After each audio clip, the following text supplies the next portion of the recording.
semua. Hari ini Bapak Ibu akan menerima 5 sesi pemaparan.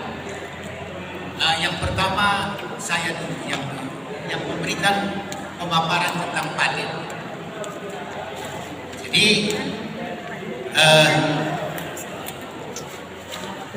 paten sesuai dengan Undang-Undang Nomor 13 Tahun 2016, paten adalah hak eksklusif yang diberikan oleh negara kepada inventor atau atas hasil invensinya di bidang teknologi untuk jangka waktu tertentu melaksanakan invensi tersebut atau memberikan persetujuan kepada pihak lain untuk melaksanakannya.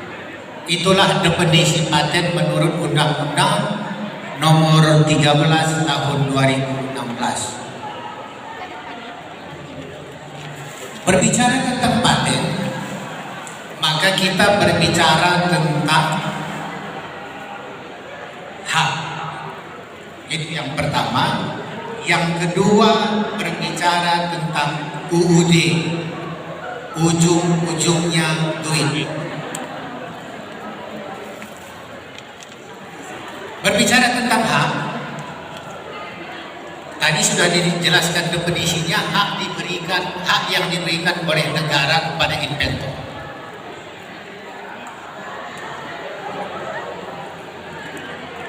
Hak bisa diberikan terhadap sesuatu yang jelas. Negara tidak bisa memberikan perlindungan terhadap sesuatu yang tidak jelas. Jadi paten itu harus diuraikan dengan jelas agar negara bisa memberikan perlindungan. Yang kedua tadi saya katakan ujung-ujungnya duit. Berbicara tentang paten ujung-ujungnya duit. Kalau ada pun paten, kalau hanya di atas kertas, tidak laku dijual, untuk apa? Untuk apa? Ya kalau peneliti atau dosen ya mungkin ya hukumnya kan ada Pak, angka kreditnya ada. Kan tidak hanya sampai angka kredit. Kita kan perlu kredit koinnya. Perlu duit. Kenapa? Karena paten ini begitu paten diberikan, maka pemilik paten harus membayar biaya pemeliharaan ke negara. Ada annual fee, ada biaya tahunan yang harus dibayar setiap tahun. Setiap tahun meningkat. Kenapa meningkat?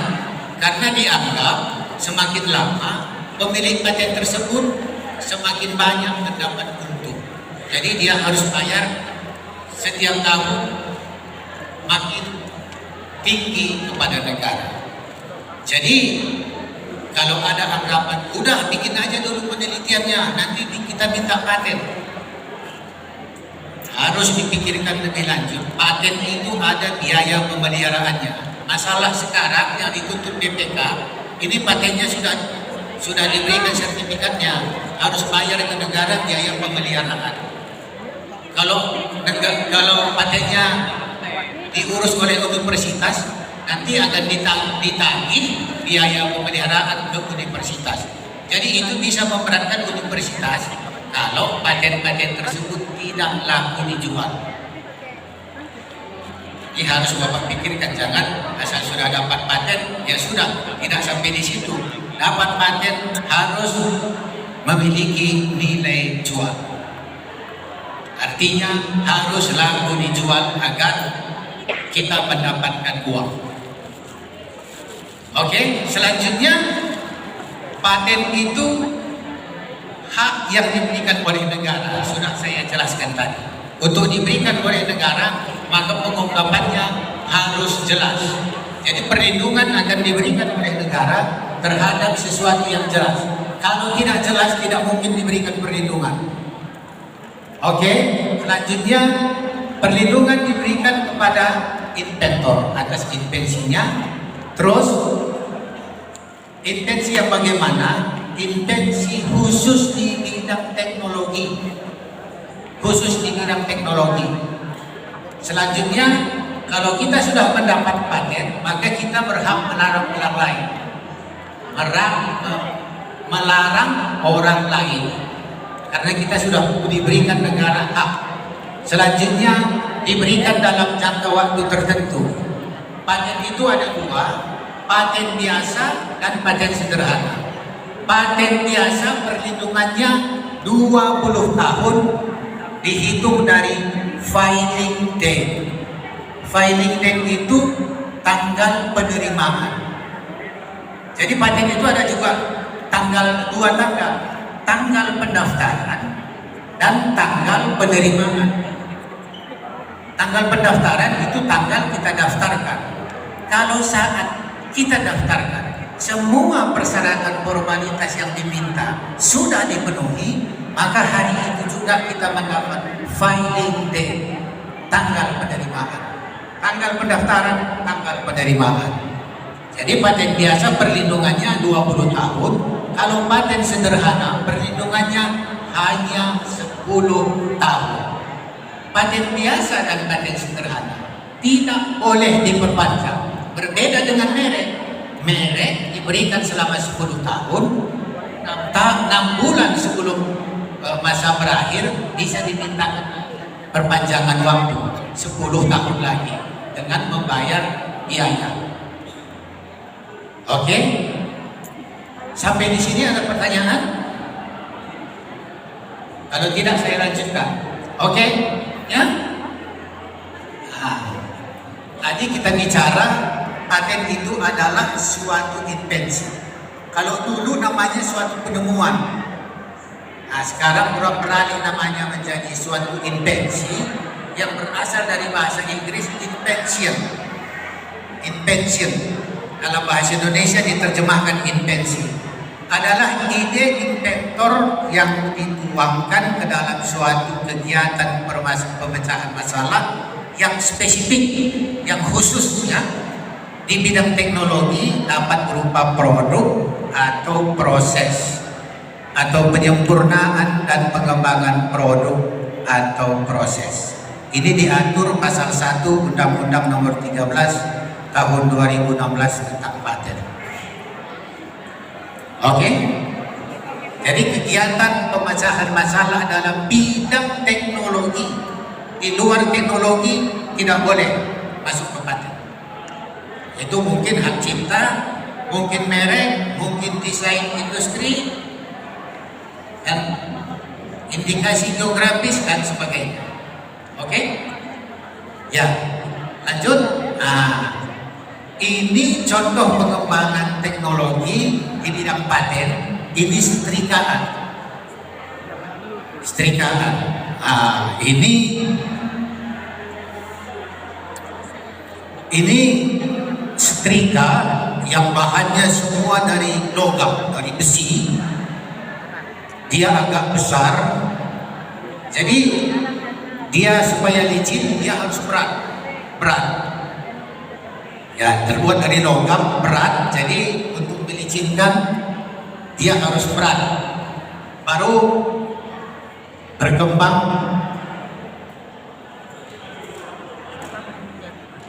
Baru ini zaman saya masih dipakai. Itu setrikaan yang isinya arang dibakar, dimasukkan, baru digosok. Nah ini. Nah, penemunya ini. Henry. Baru ini patennya. Jadi pertama sekali setrikaan itu dimintakan perlindungannya, dimintakan patennya oleh Tuan Henry ini pada tanggal 6 bulan 6 tahun 1818. Tahun 1818 itu pertama sekali paten setrikaan yang dimintakan oleh saudara Tuan Henry.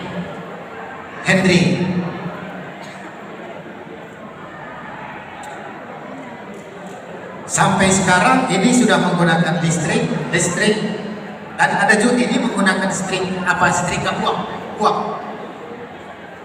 Nah, jadi kalau kita setrika selama ini kan kadang ada kusut-kusutnya, kita percikin air supaya kalau digosok dia makin licin.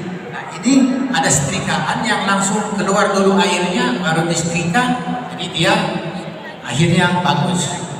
Nah, inilah yang kita bisa lihat di dalam perkembangan teknologi paten. Jadi paten itu ada invensi ini memiliki kekurangan itu disempurnakan, ini dapat paten lagi. Setelah itu ini masih ada kekurangan karena berkembang teknologi, terus ada kekurangan ini disempurnakan lagi, ini dapat paten. Jadi kalau boleh dibilang paten-paten yang ada sekarang ini sebenarnya tidak ada yang baru, kecuali yang belakangan yang ditemukan itu nanoteknologi. Nanoteknologi, itu mungkin yang baru. Tapi kalau yang lain boleh dibilang itu semuanya pengembangan yang sudah ada. Oke, sampai di sini ada pertanyaan? Tidak ada? Oke, ya.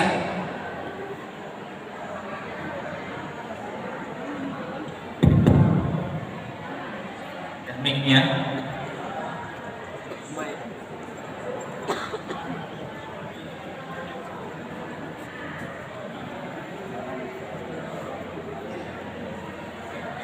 Assalamualaikum warahmatullahi wabarakatuh. Saya Sulaiman dari Universitas Malikusama. Ya. Terkait dengan paten yang Bapak sampaikan, itu kebetulan saya tahun 2018 itu menang dalam program HKI paten saya itu dari 6 pengajuan paten itu 3 lolos dalam seleksi di Ristek Dikti. Mungkin suaranya kurang jelas.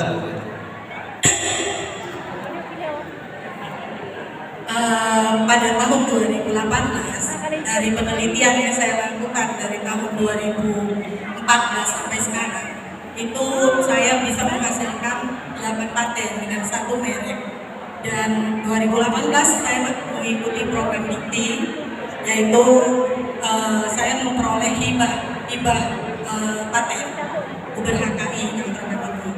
Kemudian saya paten tersebut itu masuk tahun 2018 kemarin itu dikeluarkan di dalam BRTS. Berita resmi paten. Iya.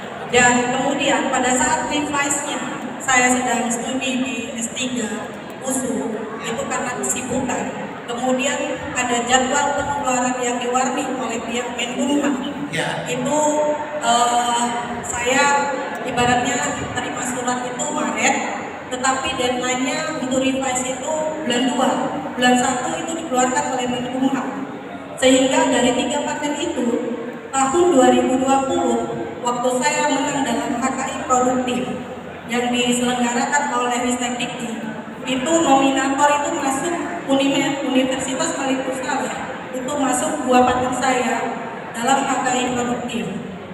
Dan 1 dari 3 yang saya ajukan, dan 1 kalau dari luar Jawa itu yang dapat profesor dari Gorontalo. Langsung pertanyaannya lebih bagus. Pertanyaannya. Di sini saya ingin bertanya, ya, paten saya itu kemudian ditarik di tahun 2020 di bulan 10 katanya, karena tidak revise 3 kali.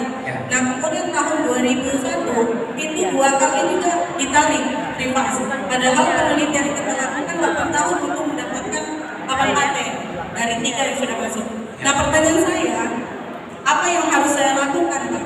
Apakah saya mengkomplain? Kemana saya komplain, saya tidak tahu.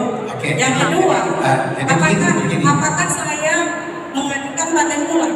Kemudian kalau saya mengajukan paten ulang, apakah saya perlu mengupgrade paten itu menjadi paten, bukan paten sederhana, karena mengingat klaim dan invensi yang kami dapatkan itu layak untuk dijadikan paten. Demikian, terima kasih. Oke, jadi begini, sebenarnya nanti ada sesi tanya jawab.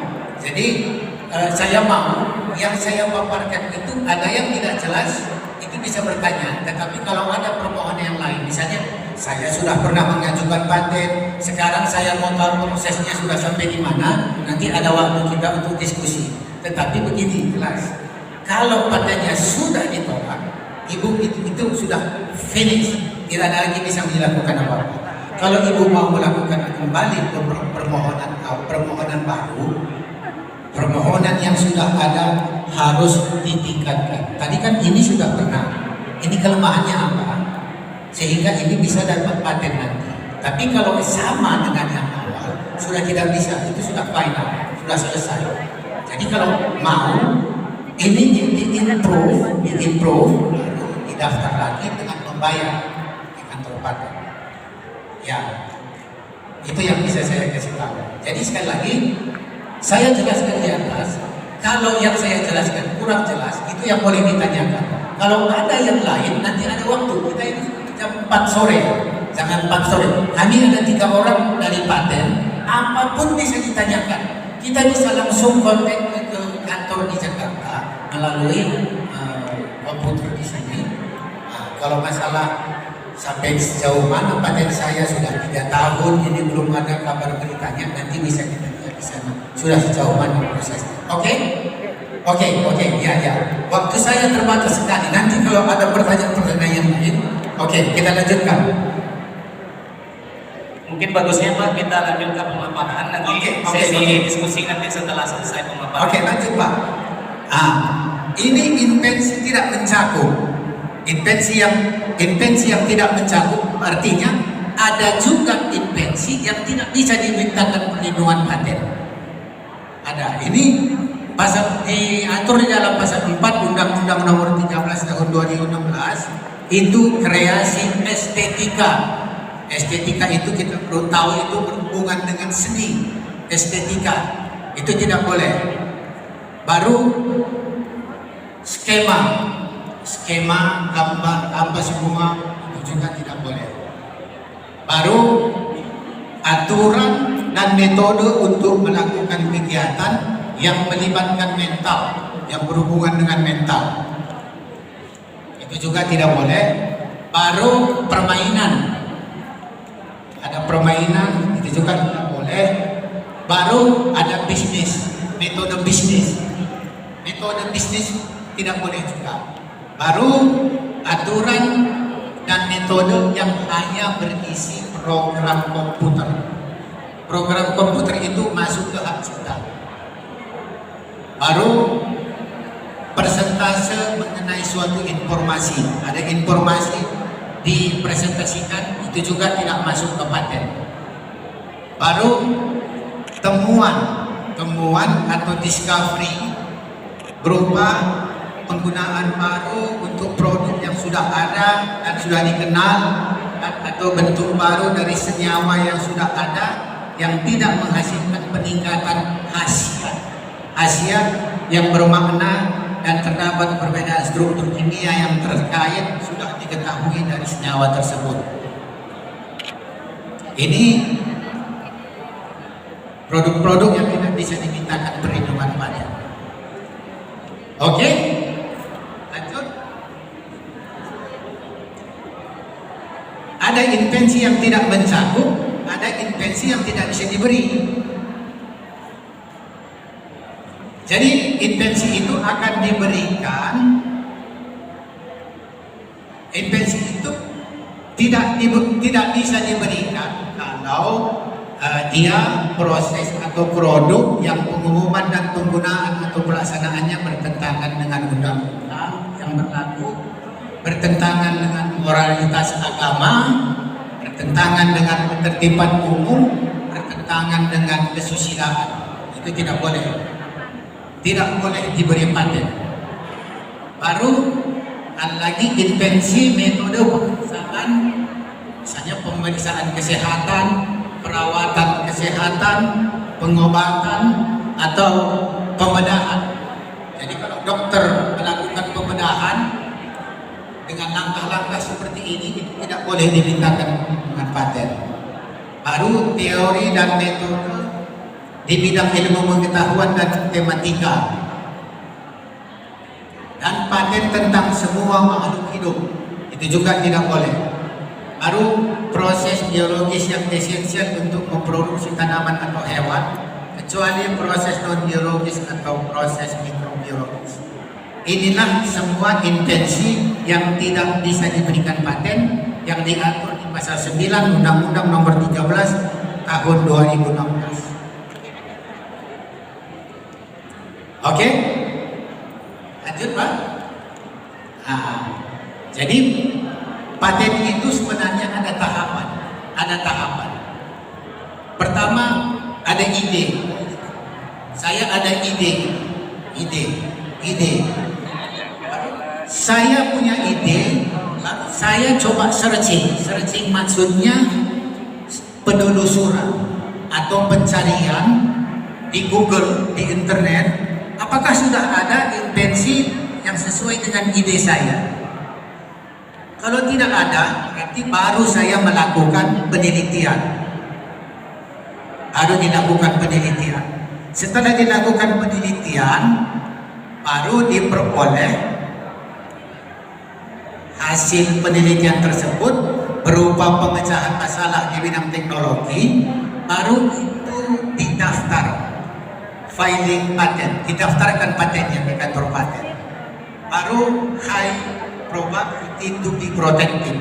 Diharapkan dengan langkah-langkah seperti ini, paten itu akan memiliki kemungkinan yang tinggi untuk diberi paten.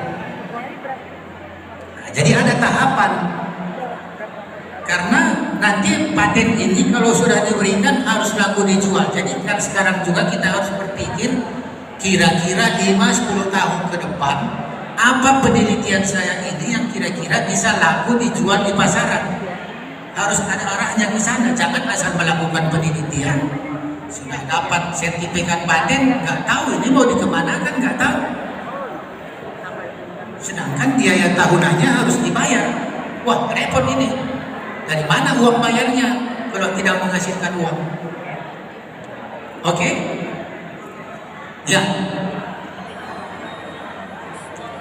Tadi sudah saya katakan paten terbagi dua, paten sederhana, paten biasa. Perbedaannya yang pertama dulu, paten biasa perlindungannya 20 tahun. Paten sederhana hanya 10 tahun. Kan saya baca dari bawah ya. Paten biasa bisa dia berupa produk, alat, formulasi, proses dan metode itu sama. Proses untuk membuat pisang goreng hasilnya sama dengan metode untuk membuat pisang goreng. Jadi paten itu dua yang bisa diklaim. Satu produk, satu proses. Proses sama dengan metode. Paten sederhana bisa juga produk, alat, formulasi, dan produk lain. Bisa juga proses atau metode. Lama perlindungan paten biasa 20 tahun, paten sederhana 10 tahun. Ini paten biasa 6 bulan dimulai pada bulan ke-18 setelah tanggal penerimaan. Baru ini kalau paten sederhana, ini 14 hari setelah tanggal penerimaan. Ini penyelesaiannya, jangka waktu pemeriksaannya 30 bulan. Jangka waktu pemeriksaan 30 bulan sejak selesainya masa publikasi. Kalau paten sederhana ini maksimum 6 bulan. Baru syarat, kalau syarat untuk bisa diberi paten biasa itu dia harus baru, memiliki langkah inventif dan dapat diterapkan di dalam industri. Kalau paten sederhana, dia tidak diperiksa masalah inventif stepnya, tetapi hanya diperiksa kebaruan dan penyempurnaan atau pengembangan dari produk tersebut, tetapi dia juga harus dapat diterapkan dalam industri. Pengertian dapat diterapkan dalam industri, produk tersebut bisa diproduksi secara berulang-ulang, secara massal, dan memiliki kualitas yang sama dengan produk yang sebelumnya. Jadi bisa diproduksi secara massal, secara berulang-ulang, dan kualitasnya sama semua. Itu pengertian dari applicable industry, dapat diterapkan di dalam industri. Oke, lanjut Pak. Nah, ini ada biaya permohonannya. Biaya permohonan kalau untuk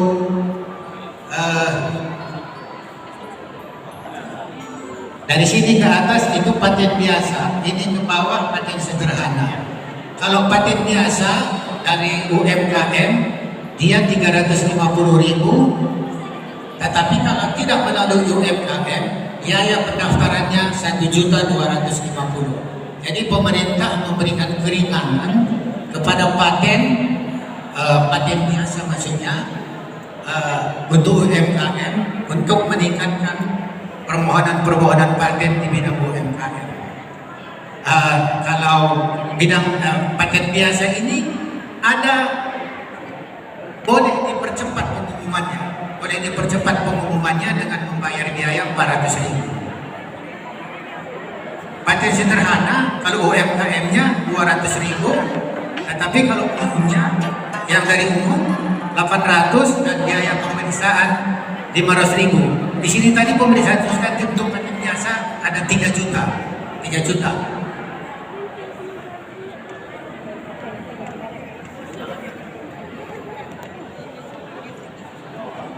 Bisa kira-kira tahu kalau saya punya paten sederhana, saya daftarkan melalui UMKM, pendaftarannya cuma 200, biaya pemeriksaan 500, berarti untuk paten sederhana kalau melalui UMKM cuma 700.000 kalau paten sederhana. Itu hanya sekali bayar Pak ya? Hah? Hanya sekali bayar. Jadi begini, paten biasa begitu didaftar, ini kan akan setelah formalitas selesai, dipenuhi semua formalitas, persyaratan formalitas maksudnya, ini akan diumumkan. Setelah diumumkan itu akan diperiksa substantifnya. Sebelum diperiksa substantif, Bapak harus bayar biaya substantif agar permohonan itu diperiksa. Kalau tidak bayar biaya substantif, tidak diperiksa, dan dalam waktu tertentu nanti akan ditolak karena dianggap sudah tidak berminat lagi, diberikan waktu sekian lama tidak dibayar biaya substantif, akhirnya permohonan tersebut dianggap ditarik kembali, artinya pemohon sudah tidak berminat, itu artinya. Jadi kalau mau boleh juga begitu didaftar langsung dia bayar biaya substantif, biar nanti pengumuman ini begitu selesai diperiksa diumumkan langsung naik ke bagian pemeriksaan substantif, langsung naik. Kenapa? Karena di awal biaya pemeriksaan substantif sudah dibayar duluan. Jadi ini sebenarnya bisa bertahap, daftar dulu, baru begitu selesai diumumkan nanti baru dibayar biaya substantifnya. Tapi kalau tidak bayar nanti akan ditolak.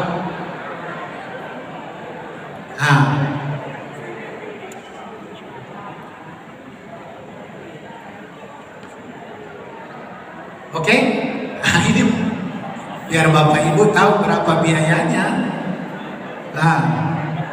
Paten biasa yang agak mahal, substantifnya aja 3 juta, dan kalau pendaftaran melalui umum tidak melalui UMKM itu aja udah 1.250.000. Jadi daftar dan biaya substantif udah 4.250.000. Selanjutnya kalau nanti paten diberi, ada lagi biaya pemeliharaan tahunan. Itu maka saya bilang di awal tadi, kalau kita bicara tentang paten itu UUD, ujung-ujungnya duit. Kalau tidak laku dijual, hanya di atas kertas, tidak ada gunanya, malah memberatkan karena harus ada biaya pemeliharaan. Jadi itu perlu dipikirkan, jangan asal ada paten, wah saya sudah ada 3 paten saya. Loh, 3 mendingan 1 aja tetapi menghasilkan daripada 3 tidak menghasilkan. Oke? Ada pertanyaan? Oke. berapa Pak per tahunnya? Itu sebenarnya saya tidak bawa di sini, ada daftarnya. Tahun pertama sekian, tahun kedua naik, tahun ketiga naik, tahun keempat naik, terus sampai berakhir kalau paten sederhana tahun ke-10 paling tinggi. Nah, saya lupa cantumkan di sini kalau paten sederhana begitu diberi paten tahun pertama dia pemeliharaannya berapa? Saya lupa. Tapi kalau itu nanti kita bisa tanyakan dari meja itu langsung ke kantor paten. Bisa kita tanyakan kalau hanya biaya pemeliharaan. Ada daftarnya. Itu daftarnya resmi dari Departemen Keuangan. Departemen Keuangan yang mengeluarkan itu, karena yang menerima ininya ya Departemen Keuangan, Kementerian Keuangan yang menerima, mereka yang menentukan. Ada, tetapi itu tadi kalau tidak menghasilkan bagaimanapun akan memberatkan karena naik terus. Ya, jadi harus patennya yang laku dijual. Kalau tidak laku 3 tahun berturut-turut biaya pemeliharaan tidak dibayar, pemerintah paten tersebut sudah menjadi milik umum. Jadi tidak dilindungi lagi oleh negara. 3 tahun berturut-turut diberi kesempatan. Tahun pertama diingatkan belum bayar, tahun kedua belum, tahun ketiga tidak bayar, tahun keempat patennya sudah menjadi milik umum. Artinya siapapun bisa melaksanakan paten tersebut. Jadi kalau ada orang menjiplak, Bapak sudah tidak bisa lagi menuntut karena Bapak tidak membayar biaya pemeliharaan ke negara. Jadi negara tidak memelihara paten Bapak lagi. Nah, itu resikonya kalau tidak dibayar selama 3 tahun. Pemerintah memberikan masa 3 tahun.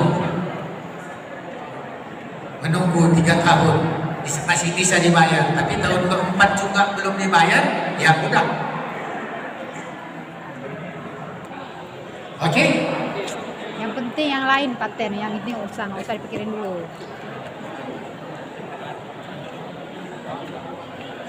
Jadi ini ada alur permohonan paten, jadi paten itu atas permohonan. Kalau tidak dimohonkan, karena kita memohon kepada pemerintah supaya pemerintah memberikan perlindungan. Jadi dia bentuknya permohonan. Baru ini ada masa tunggunya. Baru ini dipublikasi. Setelah selesai publikasi, harus di sini harus bayar biaya pemeriksaan substantif.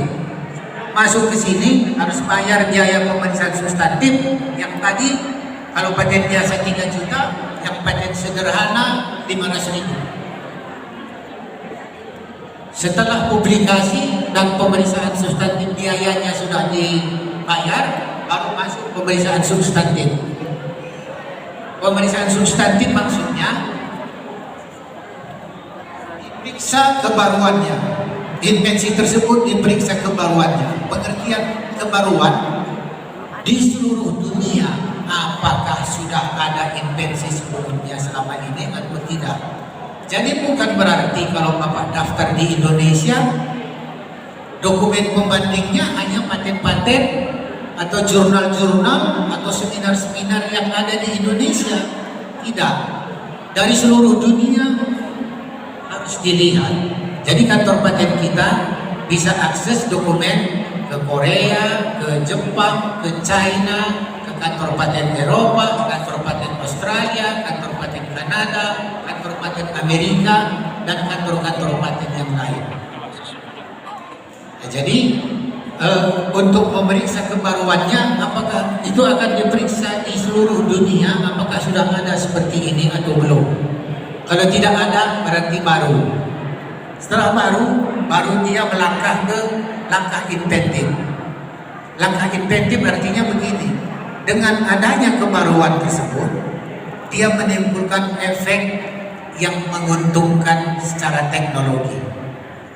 Dengan adanya kebaruan, dengan adanya perbedaan itu, dia menghasilkan efek yang menguntungkan ditinjau dari segi teknologi. Baru applicable industries. Applicable industries tadi, produk tersebut bisa diproduksi secara berulang-ulang, secara massal, dan produk tersebut memiliki kualitas yang sama semua kualitasnya. Itu maksudnya dapat diterapkan dalam industri, applicable industries. Setelah selesai masa pemeriksaan substantif, baru keluar sertifikat. Sertifikat adalah bukti kepemilikan paten. Jadi buktinya saya memiliki paten ini, buktinya ini sertifikatnya sudah saya terima. Jadi bukti kepemilikan adalah sertifikat. Oke?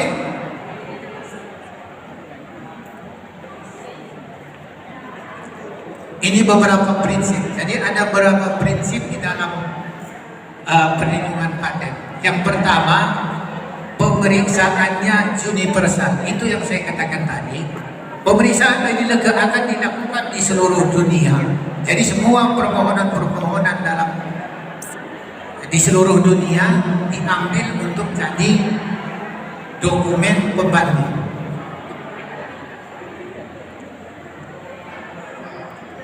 Perlindungan teritorial dilindungi hanya di mana paten didaftarkan. Jadi paten itu akan dilindungi di negara mana didaftar. Kalau hanya di Indonesia, dilindungi. Di Malaysia, di Singapura, di Filipina, Vietnam, Thailand tidak dilindungi. Jadi paten akan diberikan di mana dia dimintakan permohonan. Jadi kalau perusahaan-perusahaan besar misalnya ada invensinya, mungkin saja dia mintakan perlindungan di 100 negara. 100 negara. Ini tentu membutuhkan biaya yang besar, tetapi karena dia perusahaan, dia mampu. Kalau perorangan, ya karena kalau kita mendaftar ke negara lain, kita harus menggunakan konsultan paten di negara tersebut. Itu biayanya, jasanya besar. Jasanya besar. Itu baru satu negara. Kalau kita minta 10 negara ASEAN misalnya, udah berapa biayanya sudah bisa kita bayangkan. Satu negara aja biaya jasa konsultannya tinggi. Jadi ya,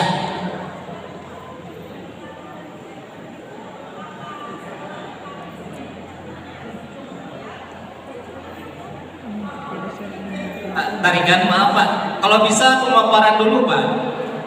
Pak, silakan pemaparan dulu Pak, nanti tanya jawabnya di belakangan. Maaf ya Bu ya, sabar ya, karena ada 2 lagi yang pematerinya.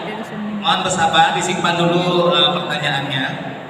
Oke. Ya Pak ya, kita selesaikan Pak ya. Ini sudah mau selesai. Materinya ya. Oke, jadi selanjutnya ada first to buy. First to buy maksudnya yang mendaftar pertama akan mendapatkan perlindungan. Jadi kalau ada 2 produk yang sama, paten yang sama, maka yang pertama ini yang diperiksa, yang kedua tidak. Oke, mari terus informasi paten. Informasi paten berisi informasi yang paling terkini. Informasi paten itu adalah informasi teknologi terkini yang tersedia, baik yang berbayar maupun tidak. Ini ada biaya tahunan. Pemilik paten wajib membayar biaya tahunan yang disebut tadi biaya pemeliharaan. Baru paten harus dimohonkan untuk dapat dilindungi. Paten itu adalah permohonan. Dia dimohonkan. Oke, lanjut Pak.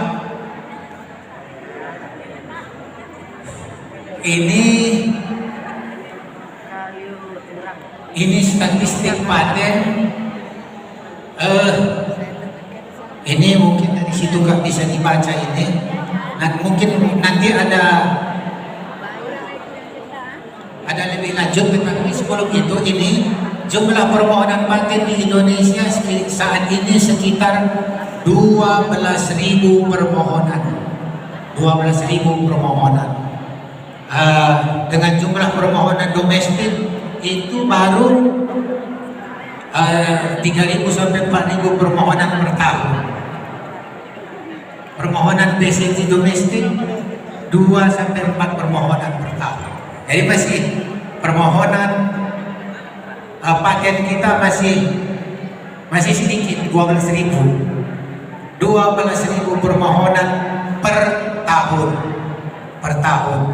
Kalau sekarang ini China permohonan patennya udah di atas 1 juta lebih. 1 juta lebih per tahun. 1 juta permohonan lebih per tahun. Itu negara yang paling tinggi sekarang. Sudah menyalip Amerika. Dulu Amerika nomor 1. Sekarang China. China yang paling banyak. Oke, lanjut Pak.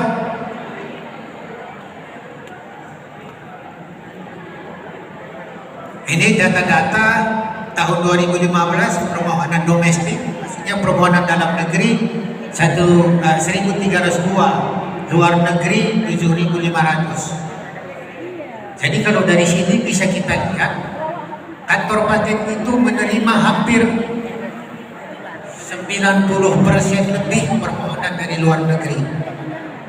Dari dalam negeri sekitar 6-7% cuma. Permohonan paten per tahun 93% itu datang dari luar negeri. Setiap tahunnya memang meningkat. 2016 1.400, 2017 2.200, 2018 2.800, ini jadi 4.000 sekian. Di 2020 sedikit menurun karena COVID. Jadi di seluruh dunia memang permohonan patennya dengan adanya COVID-19 semuanya turun. Oke Pak. Ini 10 top 10 permohonan paten perguruan tinggi. Universitas Gadjah Mada 149, nomor 1. Baru Universitas Andalas Padang 126. Sorry. Universitas Diponegoro 125, ITB 120, Universitas Manado 112, Universitas Indonesia 110, Universitas Sumatera Utara 96, Brawijaya Malang 76, IP Bogor 64, dan Universitas Ciputra 60. Jadi bisa kita lihat statistik dari setiap universitas sampai sekarang. Tadi Bapak Ketua ya, Bapak Rektor, Bapak Direktur, baru 19 kalau universitas Politeknik Negeri Jog Sumawe baru, aku dengar tadi kalau tidak salah baru 19, dan baru 4 yang dapat paten katanya. Ya, jadi ini yang bisa kita lihat statistik. Universitas Gadjah Mada paling atas 149 permohonan. Pak Tarigan, tolong dipercepat. Oke, masih ada berapa lembar lagi Pak? Oke.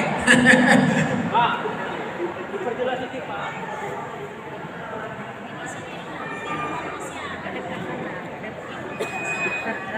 Ini, Fokusnya Pak. hah?